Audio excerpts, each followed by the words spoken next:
इनकी शायरी का जो अंदाज़ है, उसके अंदर जो बेसिक जो बुनियादी जो जैसे हम कहते हैं कि जो चीज़ है वो है जिसे हम कहते हैं कि दोहड़े। बाबा फ़रीद का जो पोइट्री का जो बुनियादी अंग है, वो है एक तरफ इश्क और दूसरी तरफ है अपने आप को बिल्कुल मतलब अपने ईगो को बिल्कुल ख़त्म कर देना। दो चीज़ें जो उनकी मुझे एकदम से मैं आपको बता सकता हूँ कि वो है कि गलिए चिक्कड़ दूर कर, कि गली में कीचड़ है और घर बहुत दूर है, नाल प्यारे नेह, लेकिन प्यारा तो वहाँ रहता है, उसके साथ हमारा नेह, उसके साथ स्नेह, प्रेम है, प्यार है, मोहब्बत है। चला तब पिज्जे कंबली। अब मेरे सामने डिलेमा है कि गली तो कीचड़ से भरी हुई है और प्यारा उस तरफ रहता है, उसके साथ मोहब्बत भी बहुत है। चला तब पिज्जे कंबली। अब मैं चलूँ तो ये जो मेरा कंबल है, ये जो मेरा चादर है, ये भीग, चला तब पिज्जे कंबली, ये तो ये तो मैली कुचैली हो जाएगी।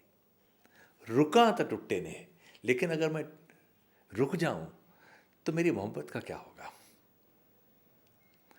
ये वो एक आपके सामने एक मसला पेश करते हैं, उसका जवाब देते हैं, पिज्जियो सिज्जियो कंबली। ये कंबल अगर भीगता है तो भीगने दो।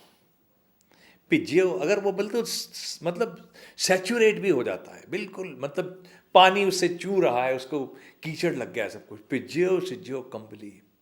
अल्लाह वर्षों में, ये जो बरस रहा है ये तो अल्लाह ने ही बरसा है ना। जाए मिला तिन सज्जना, मैं तो उन सज्जन को, उस प्यारे को जाके मिलूंगा, टूटे ना ही नेह, और मैं ये इंश्योर करूंगा कि मेरी मोहब्बत न टूटे। गलिए चिकड़ दूर कर, नाल प्यारे ने, चलाता पिजे कंबली,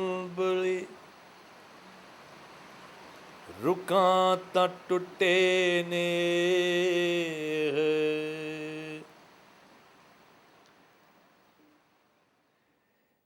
पिजियो सिजियो कंबली,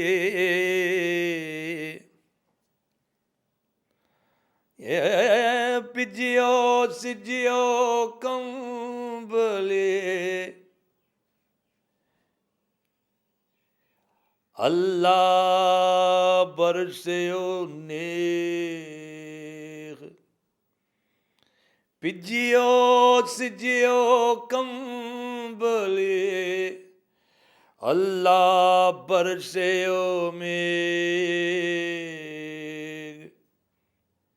जाए मिला तिन सजना, टूटे नाही ने, टूटे नाही ने। एक किस्म का तो ये है, और दूसरा किस्म की जो चीज़ है वो है कि साहब काले मेंढे कपड़े, काला मेंढा वेश। कि साहब मैं क्या हूँ साहब, ये मेरे जो कपड़े हैं, ये मेरे तन पे जो काले हैं, मेरा वेश काला है, गुनाही परया मैं फिरा, मैं तो गुनाह से भरा हुआ इंसान हूँ। लोग कहन दरवेश, लेकिन इर्द गिर्द लोग हैं मुझे दरवेश दरवेश कहते हैं। काले मेंढे कपड़े, काला मेंढा देश, गुनाही परया मैं फिरा, लोग कहें दरवेश। काले मेंढे कपड़े, कहते ये वो अपने अपने आप को जो है, अपने ईगो को गर्क करने का जो बार बार उनके यहाँ ये बात समझ में आता है। इस हिसाब से अगर देखा जाए तो बाबा फरीद जो हैं, चीज़ें जो शुरू होती हैं, मान लीजिए पंजाब के अंदर कोई भी लव लेजेंड ले लीजिए, जब वो शुरू होता है तो एक हमद से शुरू होता है, हमद के बाद मनक़बत आती है, मतलब हमद के बाद नात आती है, मतलब जिसमें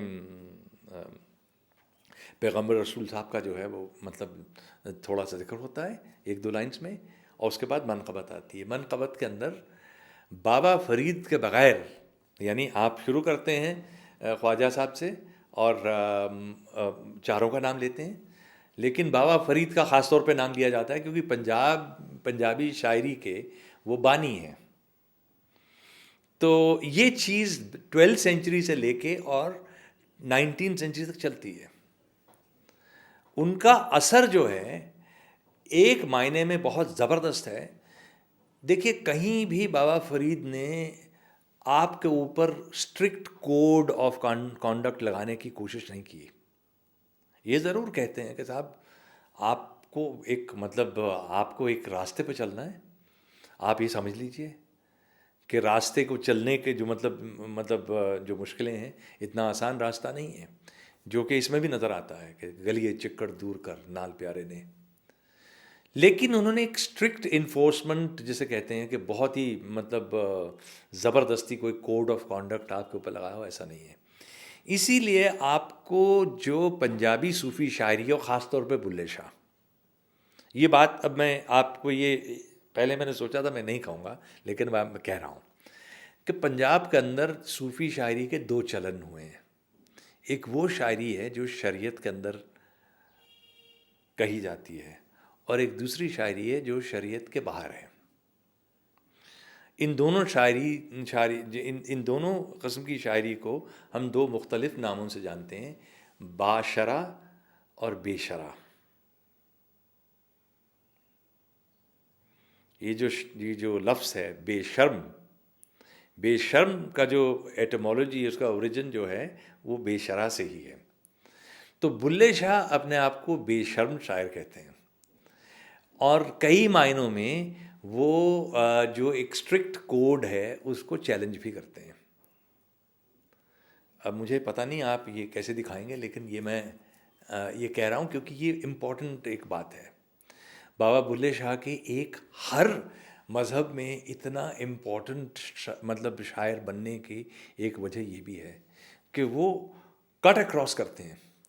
कभी भी बाबा बुल्ले शाह जो हैं एक उनकी जो टोन है वो इंसल्टिंग नहीं है, किसी मज़हब का मजाक नहीं उड़ाते हैं, शरीयत का मजाक नहीं उड़ाते हैं, लेकिन वो बेशरा जो अपना जो उनका पहचान है उसको बरकरार रखते हैं। ये चीज़ बाबा फरीद में नहीं है।